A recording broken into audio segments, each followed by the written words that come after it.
Text versus picture. In this learning video, you're going to learn how to distinguish between information provided by pictures and illustrations and the information provided by the words in the text. Smart readers look at both the pictures and the text to get information. I'm going to read you this text, and I want you to be thinking about what you're learning from the words, and then also what you can learn by looking at that picture. In some areas, students walk to school. In others, they go by bus, train, or car. Some even go to school on snowmobiles. No matter how they get there, however, students around the world go to school for the same reason. They go to learn. Well, I learned quite a few things just from reading that text, but I can also look at the picture and learn some stuff too. To start, I know the text said that they go to school all around the world. It also talked about different ways they go to school. Okay? But the picture is a little different. The picture doesn't show them going to school or how they get there. What does the picture show? Pause and talk with your partner about what you think you're learning from looking at this picture. Press play when you're ready to continue. Did you and your partner say you learn about the different areas the students go to school? This is a map. You're going to be learning all about maps in this task. This map shows you where each student lives. Let's look at another page. We're going to be smart readers and see what we can learn from the pictures and from the text. You ready? Going to school. Ghana. 7-year-old Aseye goes to school in Accra. Accra is the largest city in Ghana, a country in Africa. Aseye loves school, especially drawing and writing. Most of all, she likes learning about the human body. Remember, boys and girls, we're practicing learning from the text, but also from the illustrations. What information and key details can we learn by looking at the pictures? The text is easy, right? We know she goes to school in Accra, and Accra is the largest city in Ghana, which is in Africa. But let's look at the picture. What can you learn, or what key details can you figure out by looking at this picture? Push pause while you talk to your partner about the pictures, and push play when you're ready to continue. Did you say this looks like a crowded city? Maybe it looks like they might not have a lot of money in this city.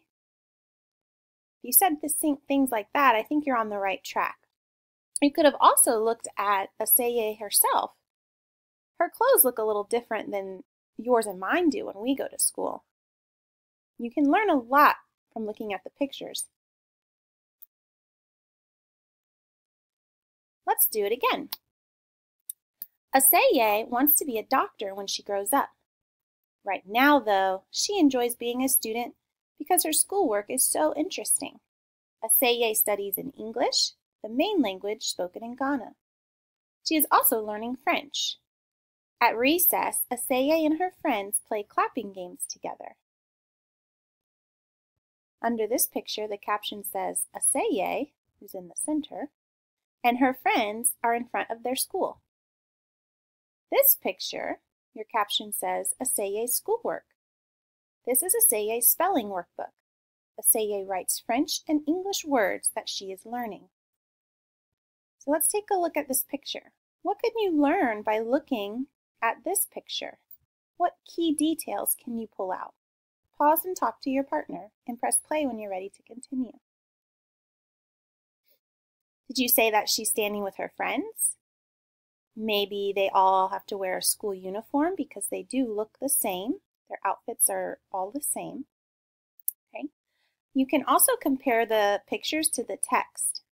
Up here it says at recess, Aseye and her friends play clapping games. Your pictures will usually always support the details in the text. Let's look at this friend here from Japan. While I read, I want you and your partner to be thinking, what can you learn from the text? You're also going to look at the pictures too. Japan. 10-year-old Daisuke goes to Yawata Primary School in Agawa, Japan. He spends a lot of time there. In Japan, school begins in April and lasts until the following March. Daisuke studies math, social studies, music, and the Japanese language. His favorite subject is science because he loves learning about dinosaurs. When Daisuke grows up, he wants to become a scientist and study dinosaur fossils. Here's a picture of Daisuke's school. I know that is his school because the caption tells me. This is Daisuke's name in Japanese characters. Very different than our ABC letters, aren't they? Here is a picture of Daisuke and his best friend, Yasuki. Here is Daisuke's drawing of his dinosaur. And in this caption it says, this is Daisuke's science book.